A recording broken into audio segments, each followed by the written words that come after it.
연통TV 구독자 여러분 안녕하세요. 국문으로 들었어의 맹찬영입니다.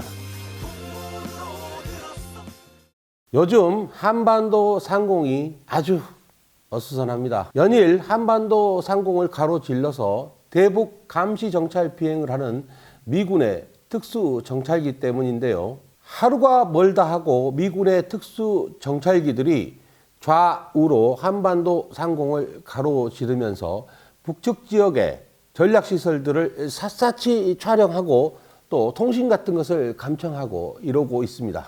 미군이 한반도에 투입하는 정찰기는 대략 5종류가 있습니다. 우선 미 공군이 운영하는 RC-135 계열 정찰기와 EAC 조인트 스타즈가 있습니다. 또한 첩보 위성급의 성능을 가진 것으로 알려진 고고도 무인 정찰기 글로벌 호크가 있는데 이것은 우리 공군도 지난 23일 한 대 도입했습니다. 또 고고도 유인 정찰기죠. 드래곤 레이디라는 별칭이 있는 U2S 정찰기도 종종 한국에 옵니다. 또 미 해군 소속으로 EP-3E 해군 정찰기도 가끔 등장합니다. 이 중 가장 자주 투입되는 것이 리벳 조인트로 불리는 미 공군의 RC-135W 정찰기인데요. 이거는 통신 감청이 전문입니다. 미군 정찰기의 대북 감시 정찰 비행은 어제 오늘의 일은 아닙니다만 이게 공개적이고 빈번하게 대북 감시 정찰을 하게 된 것은 지난 4월 하순 이후부터입니다. 올해 2월이었죠. 2월 하순에 하노이 담판이 실패로 끝난 이후에 북한은 새로운 길을 언급하기 시작했고 4월 17일 김정은 국무위원장의 참관하에 새로운 신형 전술 유도 무기의 발사 시험이 있었습니다. 그러자 4월 18일과 19일 미군의 리벳 조인트 정찰기가 춘천과 성남, 인천을 잇는 우리 수도권의 상공을 비행을 했습니다. 근데 미 공군의 정찰기가 수도권 상공에서 비행한 것은 매우 이례적입니다. 5월 4일과 9일에도 북한의 단거리 발사체 발사 시험이 있었는데요.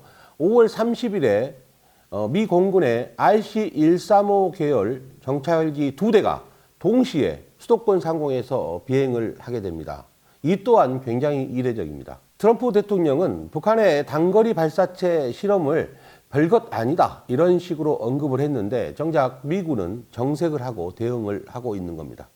그러다가 12월 7일 북한이 서해 위성 발사장, 동창리 발사장에서 북한의 전략적 지위에 변화를 가져올 중대 시험을 했다고 발표를 하고 성탄절 선물을 주겠다고 미국을 압박한 이후부터는 거의 매일이다시피 미군의 정찰기가 한반도 상공을 날아다니고 있습니다. 미군 정찰기의 움직임은 민간 항공 추적 웹사이트죠. 에어크래프트 스폿을 통해서 공개가 됩니다. 통상 미군의 정찰기는 위치 식별 장치를 끈 상태에서 비행을 합니다. 그런데 이번에는 이례적으로 아예 켠 상태로 비행을 하고 있습니다.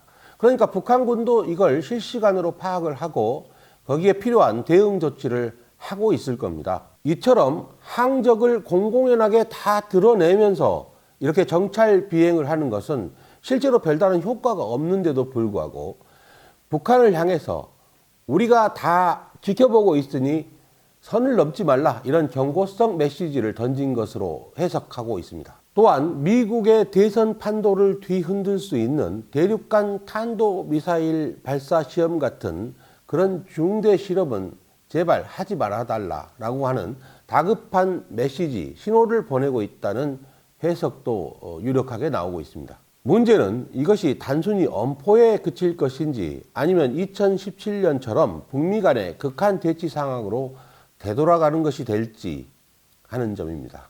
최근 하원의 탄핵안 가결로 수세에 몰린 트럼프 행정부는 화염과 분노라는 표현을 써가면서 2017년의 시대로 다시 되돌아갈 수 있다는 식의 경고를 하고 있습니다. 지금 상황을 보면 마치 2년 전으로 시계바늘을 다시 거꾸로 돌리는 게 아닌가 하는 그런 우려가 있습니다. 2020년 한반도 정세가 매우 유동적입니다. 모쪼록 당사국들이 서로를 자극하는 행동을 자제해서 대화로 나갈 수 있는 분위기를 다져 나가기를 바랍니다. 오늘은 여기까지입니다. 구독과 좋아요는 잊지 마세요.